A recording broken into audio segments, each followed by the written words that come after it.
Hello students, welcome to Chemistry Zone.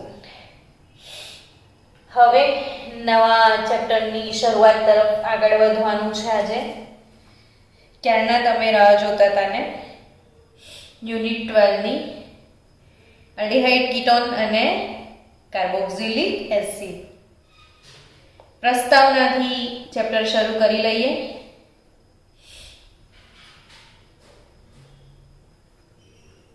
તો પ્રસ્તાવનામાં શું હશે? એક એક વસ્તુ તમે લોકો પણ નોટબુકમાં સારી રીતે નોટ ડાઉન કરજો. તો નોટ ડાઉન કરતા કરતા દરેક વસ્તુ ઝીણી ઝીણી આપણે લખીએ તો આવડી જાય તમને. સૌથી પહેલી વાત કરીએ, કાર્બોનિલ સમૂહ કોને કહેવાય? કાર્બોનિલ સમૂહ એટલે શું? બરાબર. તો કાર્બન, દ્વિબંધ અને ઓક્સિજન. સમજી ગયા? તો કાર્બન સાથે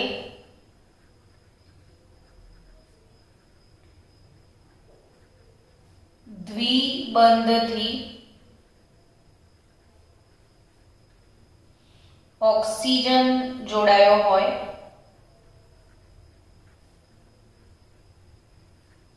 તો તેને કાર્બોનિલ સમૂહ કહેવાય. चलो जल्दी जल्दी शोर मचाओ, मन में बोलो बोलो 2-3 बार. कार्बोनिल समूह कोने कહેવાય? તો કાર્બન સાથે દ્વિબંધથી ઓક્સિજન જોડાયો હોય તો એને શું કહેવાય? કાર્બોનિલ સમૂહ.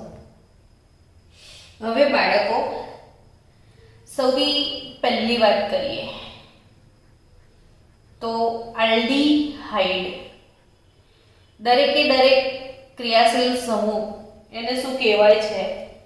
પ્રસ્તાવનામાં સૌથી પહેલા આપણે એ શીખી લઈએ ને એના પછીના લેક્ચરમાં એ તમામ જેટલા પણ ક્રિયાશીલ સમૂહો છે એનું આઈયુપીએસી નામકરણ શીખીશું.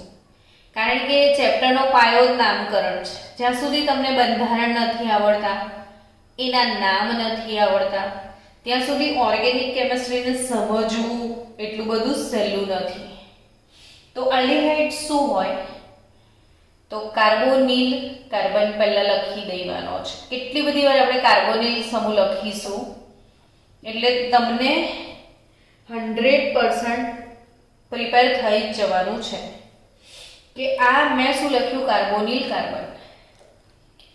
હવે કાર્બોનિલ કાર્બન મતલબ કાર્બોનિલ સમૂહ એક હાઇડ્રોજન પરમાણુ સાથે જોડાય અને એક આલ્કાઇલ સમૂહ સાથે જોડાય. હવે તો આઈડિયા આવી જ ગયો છે કે આને આલ્કાઇલ સમૂહ કહેવાય, methyl, ethyl, propyl, aryl, whatever.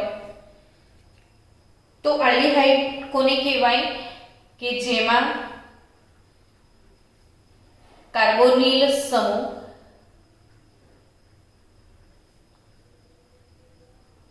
એક હાઇડ્રોજન અને એક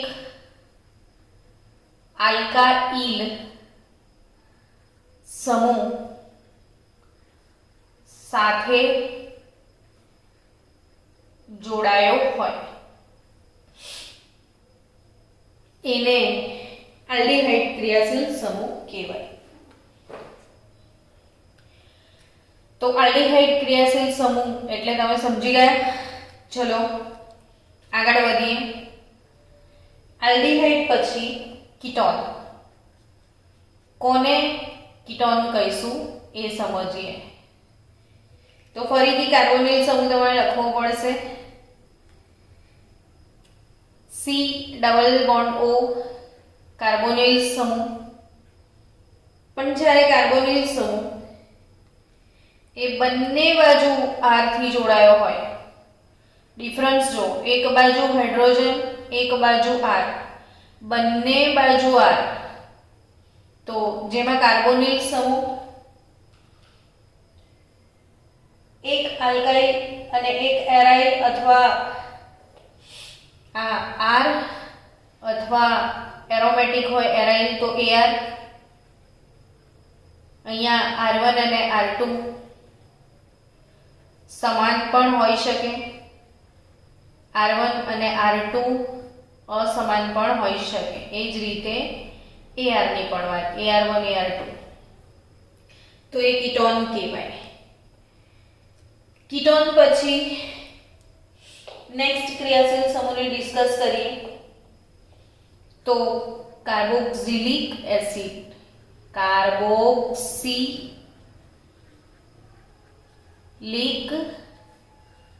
એસિડ. હવે મેડમ પાછું નવું ક્યાંથી લાવ્યા? બધું તો ભણી લીધું છે એવું બી લાગતું હશે ઘણાને, પણ હવે મારે પ્રસ્તાવનાથી શરૂ કરવાનું છે એટલે મારે દરેક વસ્તુ તમને સમજાવવી જોઈએ. ચલો સમજાવો બીજી સરસ વાત કે આ કાર્બોનિલ છે, C ડબલ બોન્ડ O, એને તમે શું કહેવાના છો? કાર્બોનિલ. કાર્બોનિલ સમૂહ સાથે OH જોડાયેલો હોય એને શું કહેવાના છો? હાઇડ્રોક્સિલ. તો કાર્બોનિલ સમૂહની એક બાજુ હાઇડ્રોક્સિલ સમૂહ જોડાયો હોય ને બીજી બાજુ આલ્કાઇલ કે પછી એરાઇલ સમૂહ જોડાયેલો હોય તો આ નામ કઈ રીતે બન્યું છે એ સમજવા જેવું છે કે જે આટલો ભાગ કાર્બોનિલ છે એમાંથી લેવામાં આવ્યો છે શબ્દ કાર્બ, બાકીનો ભાગ કે જે હાઇડ્રોક્સિલ છે એમાંથી ઓક્સિલ શબ્દ લેવામાં આવ્યો છે ને કાર્બ પ્લસ ઓક્સિલ આ બંનેને હું ભેગા કરું તો કાર્બોક્સિલ સમૂહ બને. ખ્યાલ આવ્યો? સ્ટુડન્ટ ફરીથી જુઓ કે કાર્બોનિલ સમૂહ એક બાજુ આલ્કાઇલ કે એરાઇલ સાથે જોડાયો હોય, બીજી બાજુ હાઇડ્રોક્સિલ સમૂહ સાથે જોડાયો હોય તો એ કાર્બોક્સિલિક એસિડ. પણ આ કાર્બોક્સિલિક શબ્દનું નિર્માણ કઈ રીતે થયું? તો કાર્બોનિલ માંથી કાર્બને લીધો, હાઇડ્રોક્સિલ માંથી ઓક્સિલ લીધો ને ભેગું કરીને કયો શબ્દ બનાવવામાં આવ્યો છે? કાર્બોક્સિલ સમૂહ. ચલો એના પછી નેક્સ્ટ ડિસ્કશનમાં પડીએ તો એસ્ટર. એસ્ટર પણ આ ચેપ્ટરમાં આપણે ભણવાના છીએ. તો કોને કહીશું એસ્ટર? C ડબલ બોન્ડ O, ફરીથી કાર્બોનિલ લખી દે. કેટલી બધી વાર કાર્બોનિલ લખ્યો એટલે આટલી વાર તમે પણ નોટમાં થિયરી ઉતારો તો પાવરફુલ બની જાઓ. તો કાર્બોક્સિલ એસ્ટર, કાર્બોક્સિલિક એસિડ જે છે એ કેવી રીતે બને? તો OH અને R આ કાર્બોક્સિલિક એસિડ હતો. એમાં કાર્બોનિલ સમૂહ એ તો એક આલ્કાઇલ અથવા એરાઇલ સાથે જોડાયો હોય પણ એમાંનો જે હાઇડ્રોક્સિલ છે એનું વિસ્થાપન આલ્કાઇલ કે એરાઇલ વડે થાય. વ્યાખ્યા શું બનશે કે જ્યારે કાર્બોક્સિલિક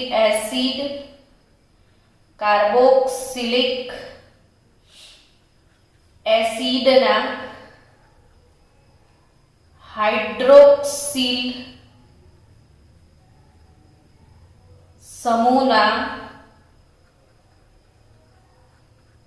હાઇડ્રોજનનું વિસ્થાપન આલ્કાઇલ કે એરાઇલ સમૂહ વડે થાય તો એને એસ્ટર કહેવાય.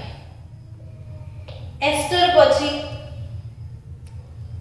એનહાઇડ્રાઇડ.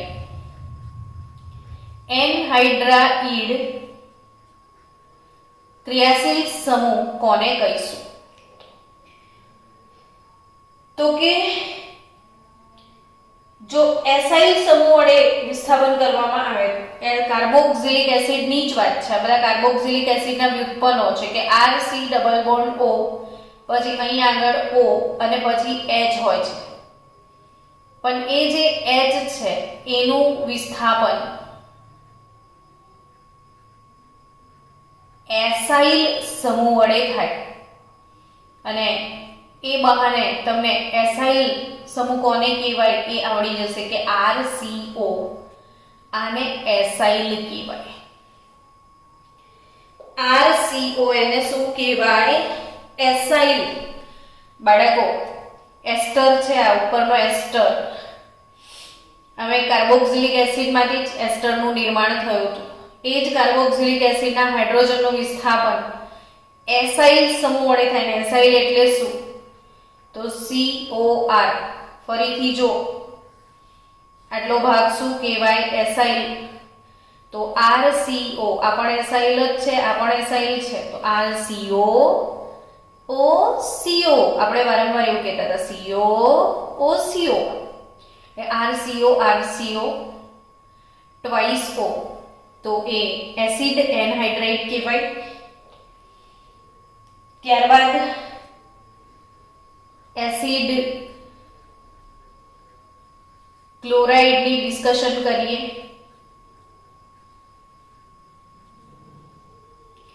તો એસિડ ક્લોરાઇડ કોને કહીશું? તો કાર્બોનિલ સમૂહ C double bond O R, અને એ જ again carboxylic acid RCOOH, જેમાંના H નું વિસ્થાપન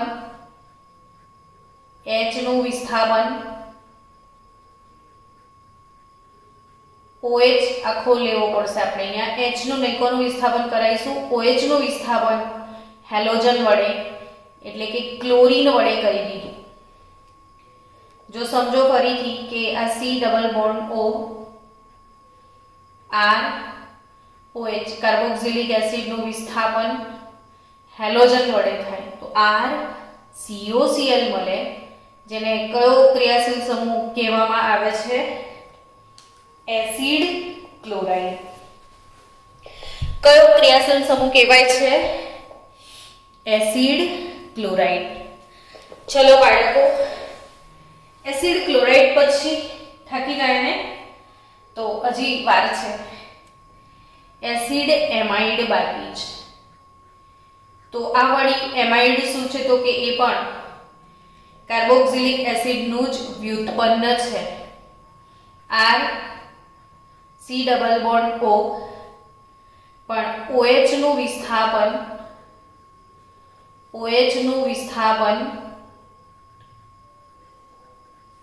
NH2 વડે થાય, એમાઇન વડે થાય, તો RCONH2 લખાય. તો RCONH2 એને એસિડ એમાઇડ તરીકે ઓળખવામાં આવે છે. સો બાળકો, ચલો આપણે એકવાર પાછું રિવિઝન લઈ લઈએ કે C ડબલ બોન્ડ O, એક બાજુ R, એક બાજુ H. બોલો શું કહીશું? તો aldehyde. C double bond O, બંને બાજુ R અથવા AR. બોલો શું કહીશું? તો ketone. C double bond O, એક બાજુ R, બીજી બાજુ OH, કાર્બોક્સિલિક એસિડ.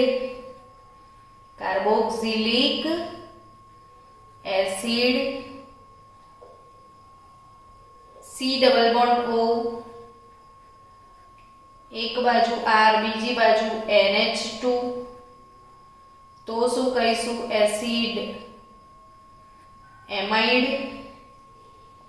ત્રીજું C ડબલ બોન્ડ O, એક બાજુ R, એક બાજુ Cl, તો acid chloride. C double bond O, C double bond O 2 time ને બેઉ બાજુ R, તો આ છે એસિડ એનહાઇડ્રાઇડ. તો આટલા ક્રિયાશીલ સમૂહો પૂર્ણ થાય એટલે આપણી પ્રસ્તાવના પૂર્ણ થઈ. બાળકો, હવે પાછો પ્રશ્ન થશે કે મેડમ આલ્ડીહાઇડ અને કીટોનને શા માટે આ લોકોએ જોડે લીધા? શું કામ બંનેને સાથે લેવામાં આવે છે? થાય ને એવું? ચલો બાળકો, આલ્ડીહાઇડ અને કીટોન આ બંનેને સાથે રાખવા પાછળનું રીઝન શું છે એ સમજીએ. તો આલ્ડીહાઇડ અને કીટોન આ બંને ક્રિયાશીલ સમૂહોનું ફરી એકવાર બંધારણ લખીએ એટલે ધીરે ધીરે તમને પ્રેક્ટિસ થતી જાય કે C double bond O, R અને H એટલે aldehyde, C double bond O, R and R એટલે કીટોન. હવે આ બંનેમાં ડબલ બોન્ડ એટલે આલ્કીન વાળી ખાસિયત કહેવાય. તો પછી આ બંનેના સામાન્ય સૂત્ર શું લખાય? તો કે જ્યારે દ્વિબંધ હોય ને તો એને આલ્કીન ગણાય, ને આલ્કીન ગણાય તો એનું સામાન્ય સૂત્ર થશે CnH2n અને એક વધારાનો ઓક્સિજન. તો કે આમાં પણ ડબલ બોન્ડ છે તો આલ્કીન જ કહેવાય, CnH2n અને એક વધારાનો ઓક્સિજન. અમેઝિંગ. બોલો શું સમાન થયું આલ્ડીહાઇડ ને કીટોન વચ્ચે? તો કે ભાઈ બંનેના બંધારણીય સૂત્ર ભલે જુદા જુદા દેખાય છે પરંતુ આણ્વીય સૂત્ર સમાન છે. એટલે બાળકો કે જેમના આણ્વીય સૂત્ર સમાન હોય પરંતુ બંધારણીય સૂત્રમાં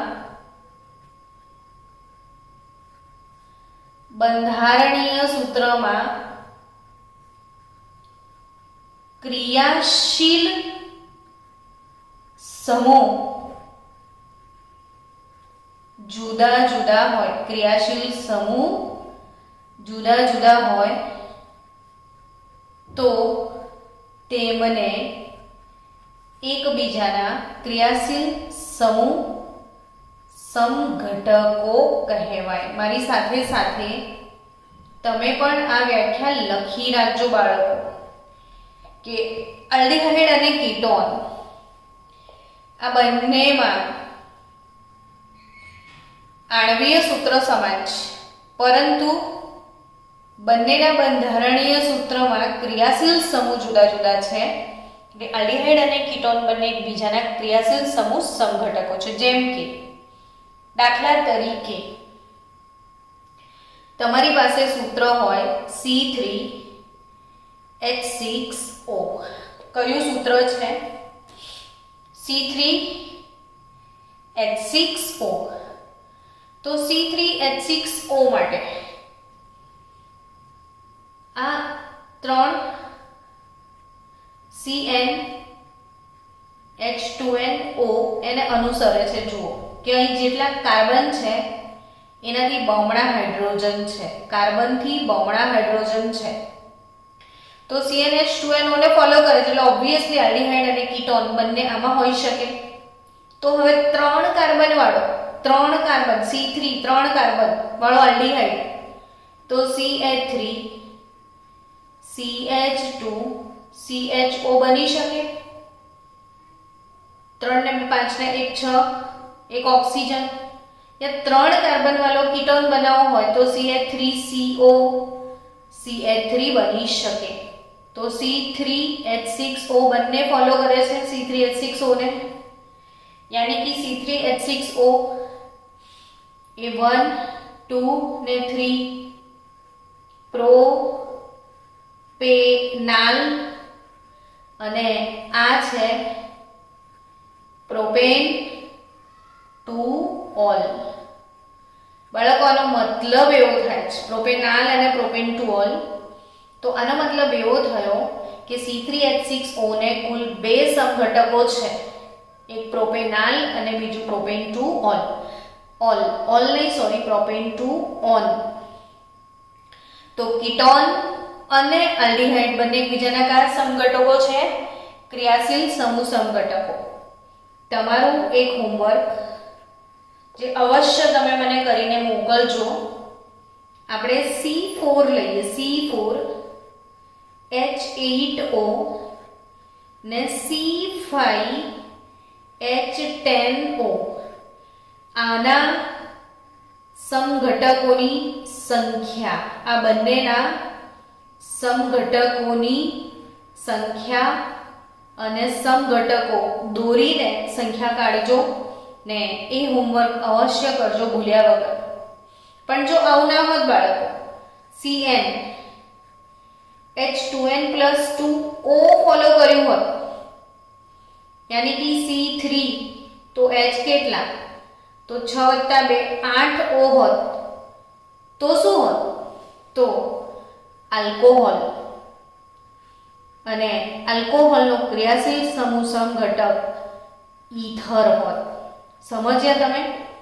તો 3 કાર્બન વાળો આલ્કોહોલ એટલે પ્રોપેનોલ થશે, CH3 CH2 CH2OH.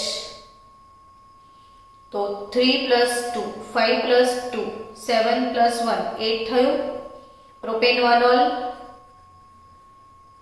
હવે એ જ પ્રોપેન 2 ઓલ પણ બની શકે. પ્રોપેનોલનો બીજો સમઘટક પ્રોપેન 2 ઓલ પણ હોઈ શકે, અથવા ને આઇસોપ્રોપાઇલ આલ્કોહોલ કહેવાય. જો આ CH છે, બે બાજુ CH3 છે અને OH આઇસોપ્રોપાઇલ સમૂહ છે આ, તો આઇસોપ્રોપાઇલ આલ્કોહોલ અથવા પ્રોપેનોલ અને એનો ઈથર વાળો સમઘટક પણ પોસિબલ હોત, CH3 CH2O CH3 methoxy ethane. તો કુલ C3H8O હોત તો એને 3 સમઘટક હોત ને C3H6O હોય તો એને 2 સમઘટક હોય. એટલે CnH2n+2O ફોલો કરે તો આલ્કોહોલ અને ઈથર હોય, બટ CnH2nO ફોલો થાય તો આલ્ડીહાઇડ અને કીટોન હોય છે. ચલો આગળ વધીશું. શું ભણીશું આજે? તો આના પછી નેક્સ્ટ લેક્ચરમાં આપણે શીખીશું કાર્બોનિલ સમૂહનું બંધારણ અને નામકરણ.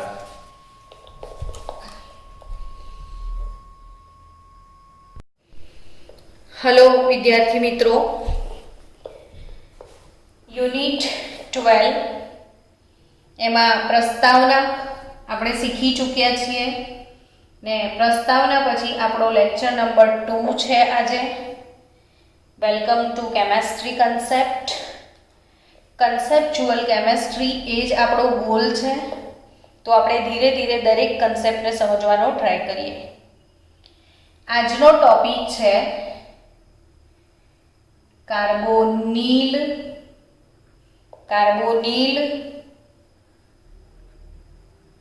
સમૂહનું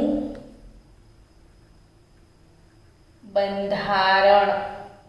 શું ટોપિક છે બાળકો? કાર્બોનિલ સમૂહનું બંધારણ. અને એના પછીના લેક્ચરમાં આપણે એના નામકરણ તરફ આગળ વધીશું. તો કાર્બોનિલ સમૂહના બંધારણને આપણે ડિટેલમાં સમજવાનું છે. શાંતિથી સમજીએ અને સમજવું બહુ જરૂરી છે કે આલ્ડીહાઇડ અને કીટોન આ બંનેમાં કાર્બોનિલ સમૂહ તો છે જ, જે શેનો બનેલો છે?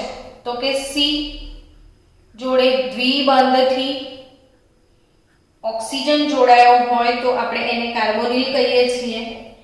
તો જ્યારે પણ દ્વિબંધ હોય ને બાળકો, તો એમાંનો એક સિગ્મા હોય ને બીજો કયો બંધ હોય? પાઈ બંધ હોય. તો કાર્બોનિલ સમૂહમાં એક સિગ્મા અને એક પાઈ બંધ હાજર છે. તો એક સિગ્મા અને એક પાઈ બંધ હાજર છે. આ પહેલો મુદ્દો. બીજા મુદ્દાની વાત કરીએ તો કાર્બોનિલ સમૂહ ધરાવતા સંયોજનોમાં કાર્બોનિલ કાર્બન પરમાણુ એટલે આને કાર્બોનિલ કાર્બન કહેવાય. જેના પર C ડબલ બોન્ડ O હોય એ કાર્બનને કયો કાર્બન કહેવાય? તો કાર્બોનિલ કાર્બન એને કહેવાય જે sp2 સંકરણ ધરાવે છે. 12મા ધોરણમાં આવ્યા પછી પણ ઘણા બધા બાળકો કે જેમને 11મા ધોરણમાં બેઝ કાચો હોય છે તો એ સંકરણ ગોખી નાખે, સમજતા.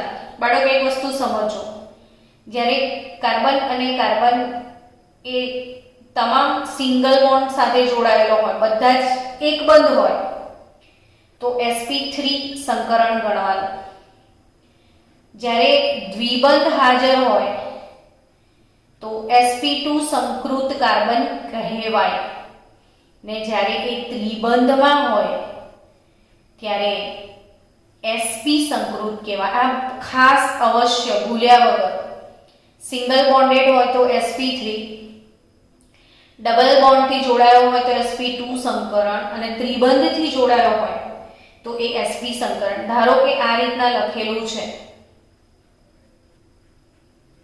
અને આ કાર્બનનું સંકરણ તમારે નક્કી કરવું છે તો આ સિંગલ બોન્ડેડ sp3 સંકૃત, આ sp3 સંકૃત, આ sp2, આ કાર્બન દ્વિબંધ છે sp2, આ કાર્બન ત્રિબંધ છે sp ને આ કાર્બન પણ sp. એમ કાર્બોનિલ સમૂહમાં જે કાર્બોનિલ કાર્બન છે કયા સંકરણમાં છે? sp2 સંકરણમાં છે. હવે જો એ sp2 સંકરણમાં હોય, sp2 સંકરણ, તેનો અર્થ શું થાય? તો કે એક s કક્ષક વપરાય અને બે p કક્ષક વપરાય છે. આવો અર્થ થાય. sp2 સંકરણ એટલે મિક્સ થવાનું, મિશ્રણ થાય. એક s કક્ષક ને બે p કક્ષક એટલે કુલ કેટલી? તો કે 3 sp2 કક્ષકોનું નિર્માણ થાય. એક s કક્ષક અને બે p કક્ષક.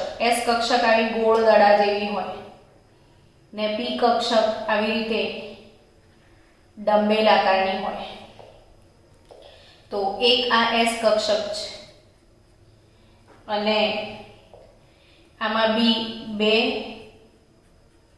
p કક્ષકો છે અને કુલ 1 2 ને 3 સંમિશ્રણ પામે તો નવી પણ 3 જ બને. 3 ભેગી થાય તો નવી 3 જ બને અને એ 3 બન્યા પછી એને sp2 સંકૃત કક્ષક કહેવાય. નવી બનેલી કક્ષકને sp2 સંકૃત કક્ષક કહેવાય. તો carbonyl C double bond O, આ સિગ્મા બંધ, આ પાઈ બંધ ને આ વાળો કાર્બન sp2 સંકરણમાં છે એટલે એની પાસે 3 આ sp2, આ sp2 અને આ સિગ્મા વાળી sp2, 1 2 ને 3 sp2 સંકૃત કક્ષકો હોય. ઓક્સિજન એની જોડે હવે p કક્ષકો જે છે, p કક્ષકો જે બાળકો હજી 11મા ધોરણમાં આ વસ્તુ ભણ્યા વગર 12મામાં આવ્યા છે એમના માટે કે p કક્ષકોને 3 પેટા પ્રકાર હોય: px, py, pz. p કક્ષકોને કેટલા પેટા પ્રકાર હોય બાળકો? 3 માંથી 2 વપરાય છે તો એક તો વધ્યો ને. ફરી સમજાવું કે p કક્ષકનો આકાર આવો ડંબેલ આકાર હોય તો કે આ 2 p વપરાઈ ગઈ તો આ કાર્બન પર ડંબેલ આકારની એક p કક્ષક બાકી વધે છે. એવી જ રીતે સેમ ઓક્સિજનની પણ ડંબેલ આકારની પી કક્ષક આ રીતે બાકી વધે છે.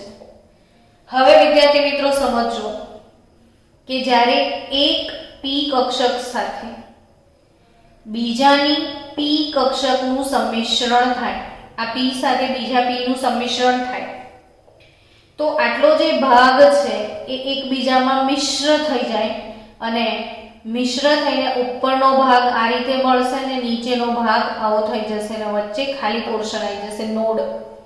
તો આ ટાઈપનો જે બંધ હોય એને પાઈબંધ કહેવાય. કયો બંધ કહેવાય? પાઈબંધ. જે આ બંધ ધરી કહેવાય ને, બંધ ધરીની આજુબાજુ હોય, જ્યારે આ રીતે ધરીની ઉપર જોવા મળે, આ ધરીની ઉપર, તો એ આ રીતે જે ધરીની ઉપર હોય આવો બંધ સિગ્મા બંધ, ને જે ધરીની આજુબાજુ હોય પાઈ. તો આ બે પી કક્ષકોના સંમિશ્રણથી પાઈબંધ બનશે. આ બે પી કક્ષકોના સંમિશ્રણથી કેવો બંધ બનશે બાળકો? પાઈબંધ બનશે. તો હવે એ પાઈબંધ બન્યા પછીની જે ઘટના છે એ સમજો કે આ તો સિગ્મા બંધ, આ sp2 હવે એ પાઈબંધ, આ જે છે પાઈબંધ, તો આની જેમ જ આ રીતે બનાના બંધનું નિર્માણ થશે. આ પાઈબંધનું નિર્માણ થયું, સમજી રહ્યા છો બાળકો? પણ તમને ખબર છે કે કાર્બન અને ઓક્સિજન વચ્ચે ભાગીદારી તો થઈ, પણ ઓક્સિજનની વિદ્યુત ઋણતા વધુ હોય. એટલે પાછો પ્રશ્ન તમને કે આ વિદ્યુત ઋણતા શું મેડમ? તો કે ઇલેક્ટ્રોનને લૂંટવાની તાકાત. એટલે હવે ઘટના શું બનશે બાળકો કે કાર્બન ને ઓક્સિજન વચ્ચે જે પાઈ વાદળ હતું એ આખું ઓક્સિજન તરફ ફેલાઈ જશે. કોના તરફ ફેલાઈ જશે? ઓક્સિજન. આ પાઈ ઇલેક્ટ્રોન ઘનતા બધી આ બાજુ આવી જશે, એટલે પેલો ભાગ સિકુડાઈ જશે અને આ ટાઈપનું નિર્માણ થશે. પાઈ વાદળ ઓક્સિજન તરફ હશે એટલે ઓક્સિજન ઋણ વીજભાર ધરાવે છે, આંશિક, ને કાર્બન ધન બને છે, ને પરિણામે આમાં ધન ધ્રુવ, આમાં ઋણ ધ્રુવ, ને જેમાં ધન અને ઋણ ધ્રુવ હોય એવા બંધને ધ્રુવીય બંધ કહેવાય. કેવો બંધ કહેવાય? ધ્રુવીય બંધ કહેવાય. તો બાળકો ફરીથી સમજો. ચલો હું ફરીથી સમજાવું છું તમને આખું એક વખત. શું સમજીએ હવે આપણે? તો કે જો કાર્બન એની આ sp2 સંકૃત કક્ષક, આ sp2 સંકૃત કક્ષક, આ sp2 સંકૃત કક્ષક અને આ 3 સિગ્મા બંધ. એ જ કાર્બન પર બંધમાં ભાગ લીધા વગરની ડંબેલ આકારની પી કક્ષક ને ઓક્સિજન પરમાણુની પી કક્ષક, આ બંને પી કક્ષકના સંમિશ્રણથી શું બનશે એ સમજીએ.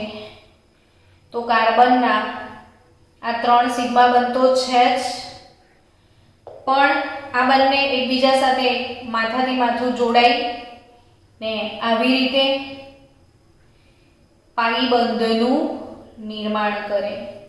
આ કયો બંધ છે?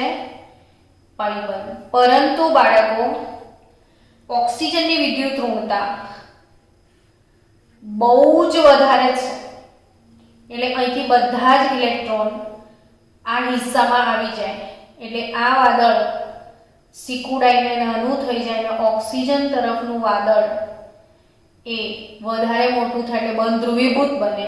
એટલે ઓક્સિજન આંશિક ઋણ વીજભાર ધરાવે છે અને કાર્બન આંશિક ધન વીજભાર ધરાવે છે.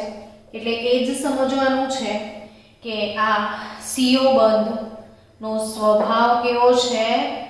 ધ્રુવીય સ્વભાવ છે, કે જેમાં ધન ધ્રુવ અને ઋણ ધ્રુવ છે. તો આ sp2 સંકૃત દરેક કક્ષકો વચ્ચેનો બંધ કોણ, જ્યારે પણ sp2 સંકરણ થાય ત્યારે ભૂલ્યા વગર યાદ રાખજો કે એનો આકાર હંમેશા સમતલીય ત્રિકોણ આકાર રચાય. કયો આકાર રચાય? સમતલીય. જો 1 2 ને 3 આ ત્રિકોણ આકાર મેં લખ્યો છે. sp2 સંકરણ થાય તો હંમેશા આકાર કયો? સમતલીય ત્રિકોણ, અને હંમેશા બંધ કોણ 120 ડિગ્રી જ હોય. sp2 સંકરણ થાય તો બંધ કોણ કેટલો હોય? 120 ડિગ્રી. અને આ જે બધી હકીકત છે એ ઇલેક્ટ્રોન વિવર્તન અને સ્પેક્ટ્રોસ્કોપીના અભ્યાસ પરથી પુરવાર થાય છે. ઇલેક્ટ્રોન વિવર્તન અને સ્પેક્ટ્રોસ્કોપિક અભ્યાસ પરથી આ હકીકતો પુરવાર થાય છે. ને આ તમામ બંધ કોણ કેટલા ડિગ્રીના છે? 120 ડિગ્રીના બંધ કોણ છે. તો બાળકો, કાર્બોનિલ સમૂહમાં, હવે આ જે કાર્બોનિલ સમૂહમાં જોજો કે જો તે આ sp2 સંકૃત હવે જો એ આલ્ડીહાઇડ હોય તો એક sp2 સંકૃત કક્ષક હાઇડ્રોજનની 1s કક્ષક સાથે જોડાય. હાઇડ્રોજનની ઇલેક્ટ્રોન રચના 1s1, તો હાઇડ્રોજનની કઈ કક્ષક સાથે જોડાય? 1s સાથે. અને બીજી કોઈ પણ આલ્કાઇલ સમૂહનો જે કાર્બન હશે એ sp3 સંકૃત કાર્બન સાથે જોડાશે, તો એ આલ્ડીહાઇડ. ને જો એ કીટોન હશે તો બંને બાજુ કાર્બન હશે, તો એ આલ્કાઇલ કે એરાઇલ કંઈ પણ સમૂહ હોઈ શકે છે. તો આ સિગ્મા બંધ ને ઉપર બનશે એ પાઈ બંધ. હવે આગળ વધીએ કે જે કાર્બોનિલ સમૂહ છે એના સ્વભાવની ચર્ચા કરી લઈએ કે કાર્બોનિલ સમૂહ જે છે એનો સ્વભાવ હમણાં જ વાત કરી કે ધ્રુવીય છે. કઈ રીતે? તો બાળકો, C double bond O carbonyl સમૂહમાં જે કાર્બન છે, કાર્બોનિલ સમૂહમાં કાર્બનની વિદ્યુત ઋણતા ઓછી, ઓક્સિજનની વધારે, એટલે બંધ ધ્રુવીય છે. અને એની ધ્રુવીયતાના માપને દ્વિધ્રુવ ચાક માત્રા કહેવાય. એ ધ્રુવીય છે પણ કેટલો ધ્રુવીય? ધ્રુવીય છે પણ કેટલો ધ્રુવીય? તો એની જે ધ્રુવીયતાનું માપ છે 2.3 થી લઈને 2.8 ડેબાય જેટલું. એની ધ્રુવીયતા કેટલી છે? 2.3 થી 2.8 ડેબાય જેટલી. તો આલ્ડીહાઇડ અને કીટોનની દ્વિધ્રુવ ચાક માત્રા 2.3 થી 2.8 ડેબાય જેટલી છે અને એ ધ્રુવીય છે. અને C ડબલ બોન્ડ O એમાં ઓક્સિજન પર અબંધકારક ઇલેક્ટ્રોન યુગ્મ જે છે, આ ઇલેક્ટ્રોન યુગ્મ જો ફરી ઓક્સિજન પર ખસી જાય તો ઓક્સિજન પર આ રીતે 3 ઇલેક્ટ્રોન યુગ્મ આવે. ઓક્સિજન ઋણ બને ને કાર્બન ધન બને, કારણ કે ઓક્સિજનની વિદ્યુત ઋણતા વધારે છે એટલે આ ઇલેક્ટ્રોન યુગ્મ આ રીતે ઓક્સિજન પર ખસે એટલે આ ધન ધ્રુવ બને, આ ઋણ ધ્રુવ બને ને માટે એનો સ્વભાવ ધ્રુવીય છે. અને એની દ્વિધ્રુવ ચાક માત્રા જે છે બાળકો એ 2.3 થી લઈને 2.8 ડેબાય જેટલી હોય છે. તો આ શું ભણ્યા તમે? હવે કાર્બોનિલ સમૂહનું બંધારણ ભણ્યા. હવે એના પછી આલ્ડીહાઇડ અને કીટોનનું સામાન્ય નામકરણ આવશે.